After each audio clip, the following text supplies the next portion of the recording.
السلام عليكم، كنرحب بكم معي اخواتي في يوم جديد ووصفه جديده على قناتكم وصفات ام علياء. كنتمنى يلقاكم الفيديو ديال اليوم وانتم في تمام الصحه والعافيه ان شاء الله.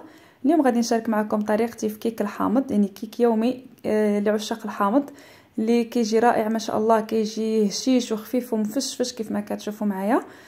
للاخوات المبتدئات غادي نعطيكم ان شاء الله جميع الاسرار باش تحصلوا على نفس النتيجه. فقط تبعوا معايا الفيديو من الاول حتى الاخير باش تعرفوا على جميع النصائح والاسرار كذلك. وكنذكركم اخواتي اللي كتشوف قناتي لاول مره ما تنساوش تقتلوا زر الاشتراك وتفعلوا الجرس باش تنضموا للقناه ونبداو على بركه الله. بالنسبه للمكونات انا غادي نذكر معكم المكونات في نفس الوقت غادي نخلط، يعني الطريقه واضحه ان شاء الله. غادي نحتاج هنايا 4 ديال البيضات، الحجم ديالهم متوسط بدرجه حراره المطبخ، يعني ضروري تكونوا مخرجينهم من قبل من الثلاجه بواحد الساعه ولا 2 سوايع. رشه ديال الملح ما تنساوهاش. كذلك هنا عندي كاس ديال السكر، يعني كاس يكون عامر لان غنضيفوا العصير ديال الحامض. هنا ضيفت قشر ديال الحامضه كامله.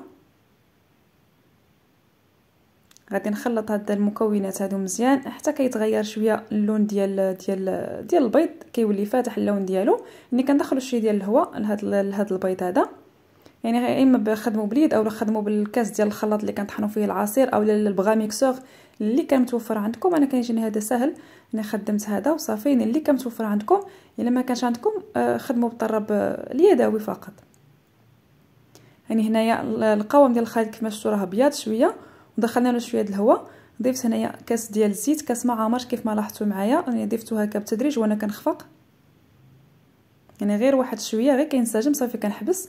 غنضيف هنا علبه ديال الياغورت بنكهه ديال الموز اولا الفانيل اللي كان متوفر عندكم، يعني الوزن ديال العلبه 110 غرام.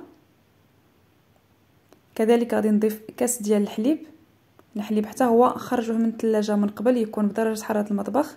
كنخلط انا غير شويه صافي كنحبس. غادي نكمل بالضراب اليدوي. عندي هنايا اخواتي هذا المكون اختياري، الا كان متوفر عندكم ما كانش عوضوه بالدقيق. عندي هنايا نصف كاس ديال المايزينا او النشا، يعني المايزينا صدقوني راه كتعطي الكيك واحد الخفه واحد الهجاشه رائعه. الا كانت كاينه غير ديروها على حسابي، الا ما كانش كاينه عوضوا ديك نص كاس بالدقيق. ضفت هنايا كاس ديال الدقيق، يعني الكيسان عامرين ديال الدقيق كما كتلاحظوا معايا. غنضيف كذلك 2 ديال الاكياس ديال خميره الحلويات ونصف 2 الاكياس ونصف.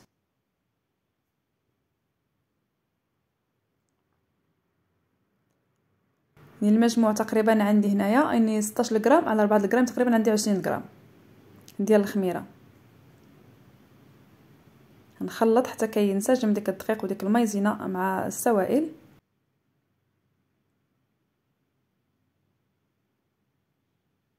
دابا نضيف الكاس الثاني ديال الدقيق، يعني كل كاس كنضيفو كنخلط حتى كينسجم باش ما يتكتلناش الخليط. يعني كنبقى نضيف وضروري نغربلو، من الاحسن تغربلوه وعاودوه باش كتدخلوا كميه ديال الهواء للدقيق باش كنتحصلوا على لاكيك خفيف وهشيش.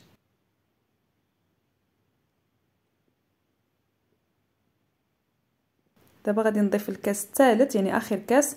المجموع عندي هنا 3 الكيسان عامرين ديال الدقيق ونصف كاس من المايزينا. نص كاس كما ذكرت معكم المايزينا لما كانت متوفره عوضوها بالدقيق. هنا غادي نخلط هذا الخليط وغادي نوريكم القوام اللي خصكم تحصلوا عليه. ما خصوش يكون عاقد بزاف، يعني ثقيل باش ما يجيناش الكيك ثقيل ومدقص، وفي نفس الوقت ما يكونش عاوتاني خفيف باش ما ندخلوش للفران وينزل لنا عاوتاني ملي نخرجوا الكيك يهبط. ضفت هنايا كاخر حاجه تقريبا واحد 3 ديال المعالق ديال العصير ديال الحامض، يعني باش نعزوا النكهه ديال الحامض. يعني تقريبا نص حامضه خديتها عصرت العصير ديالها، يعني ما كاملاش الربع ديال الكاس، تقريبا واحد 3 المعالق. القوام ديال الخليط كيف ما كتلاحظوا هو هذا على هذا الشكل هذا. الحامض كيعطينا واحد الخفه، واحد الكيك سبحان الله ديال الحامض كيجي بيض وكيجي هشيش ما شاء الله، لان الحامض كيتفاعل مع ديك الخميره وكيعطينا ديك النتيجه. انا هنا كنعبر معكم المول، يعني كما كتشوفوا المول عندي كبير ماشي صغير، لان كاينه بحال هادو اللي كيكونوا صغار. عندي هذا تبارك الله كبير، الارتفاع ديالو فيه 9 سنتيم او نصف، والقاعده ديالو تحتانيه فيها تقريبا 20 سنتيم، ومن برا من الفوق القاعده الفوقانيه او الوجه ديالو فيه تقريبا واحد 24 سنتيم، يعني على حسب المول اللي عندكم. الا كان المول صغير راه غادي يطلع لكم الكيك اكثر، او ممكن يفيد لكم. الا كان المول اكبر اكيد كيجي نازل اكثر على حسب القطر ديال المول. كندهن هنايا المول بالزبده، يعني بالزبده ولا بالزيت، ولكن كنفضل الزبده يعني باش نتاكدوا باللي نضمنوا باللي الكيك ديالنا ما غاديش يلصق ان شاء الله. وغبرته بالدقيق. هنايا انا هنا شعلت الفران يسخن، يعني شعلت الفران عاد نفرغ الخليط ديالي في المول. كنحاولوا نعليو اليد ديالنا ملي كنكونوا كنفرغوا الخليط باش كندخلوا كميه من الهواء اكثر لهذا الكيك.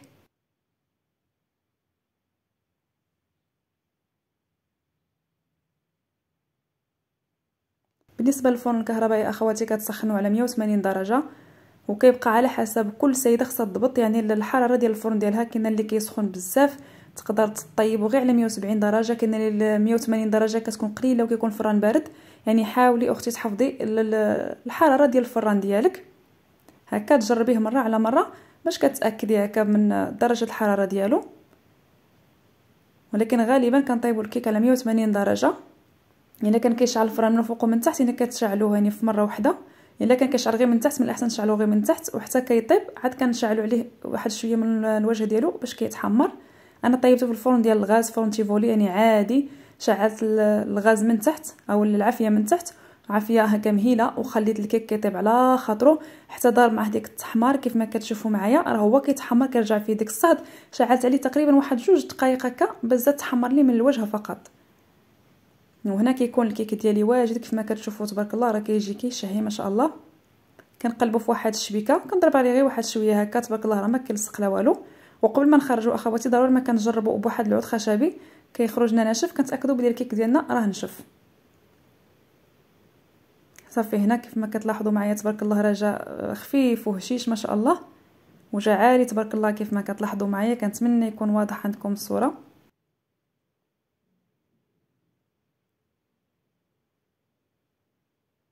نخليو هنا الكيك ديالنا يبرد واحد شويه. انا غادي نرجع نقلبو بعدا على الوجه ديالو ونخليه يبرد، وغندوز نحضر ديك الصلصه اللي غنديرها في الوجه ديالو. يعني الصلصه حتى هي د الحامض. غادي ناخذ نص ديال الحامضه وغادي نعصر العصير ديالها.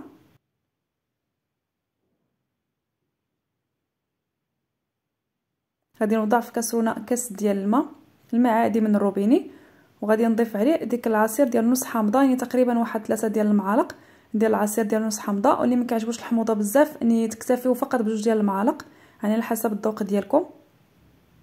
غادي نضيف كذلك ملعقه ونصف ديال السكر. عندي هنايا هاد البودره ديال الكريم باتيسير بنكهه الحامض. الا كانت كاينه متوفره ضيفوا معلقه، يعني معلقه ممسوحه كيف ما لاحظتوا. الا ما كانتش متوفره ضيفوا معلقه ديال الكريم باتيسير العاديه.